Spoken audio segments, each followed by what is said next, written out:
বাংলা চলচ্চিত্রে সেলাই মেশিন চালিয়ে বিখ্যাত চরিত্র হয়ে দর্শকের মনে স্থায়ী জায়গা করে নিয়েছেন এক কিংবদন্তি নায়িকা।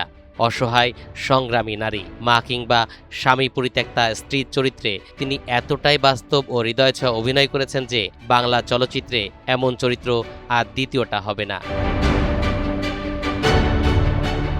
বলছি আফরোজা সুলতানা রত্না থেকে নায়িকা হয়ে ওঠা শাবানার কথা।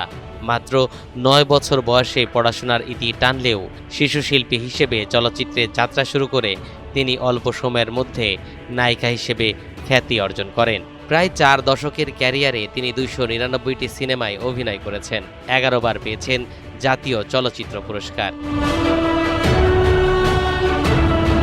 ১৯৫২ সালের ১৫ই জুন চট্টগ্রামের রাউজান উপজেলার ডাবুরা গ্রামে জন্মগ্রহণ করেন শাবানা। তার বাবা ছিলেন ফয়েজ চৌধুরী, মা ছিলেন ফজিলাতুন্নেসা। খুব অল্প বয়সেই অভিনয়ের প্রতি আগ্রহ তৈরি হয় তার। ১৯৫২ সালে এহতেশাম পরিচালিত নতুন সুর চলচ্চিত্রে প্রথমবারের মতো ক্যামেরার সামনে দাঁড়ান এই কিংবদন্তি নায়িকা।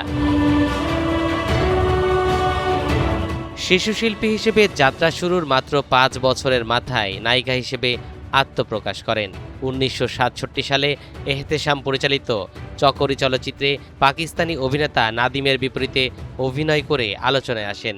এই চলচ্চিত্রেই পরিচালক তার নাম পরিবর্তন করে রাখেন শাবানা। এরপর থেকে আর পেছন ফিরে তাকাতে হয়নি। ১৯৮৮ সালে ভারত বাংলাদেশ যৌথ প্রযোজনা চলচ্চিত্র বিরোধে অভিনয় করে আন্তর্জাতিক অঙ্গনে প্রশংসিত হন তিনি। এ সিনেমায় তার সহশিল্পী ছিলেন বলিউডের কিংবদন্তি অভিনেতা রাজেশ খান্না। পরবর্তীতে সিনেমাটি শত্রু নামে হিন্দিতে মুক্তি পায়। পুরস্কারের ক্ষেত্রেও শাবানা অনন্য এক নাম।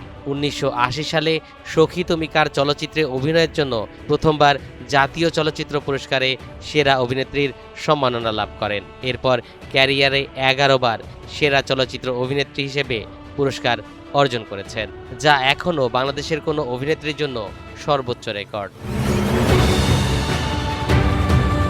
২০০১ সাল থেকে তিনি চলচ্চিত্র অঙ্গন থেকে দূরে থাকলেও দর্শকের ভালোবাসা থেকে কখনো দূরে যাননি।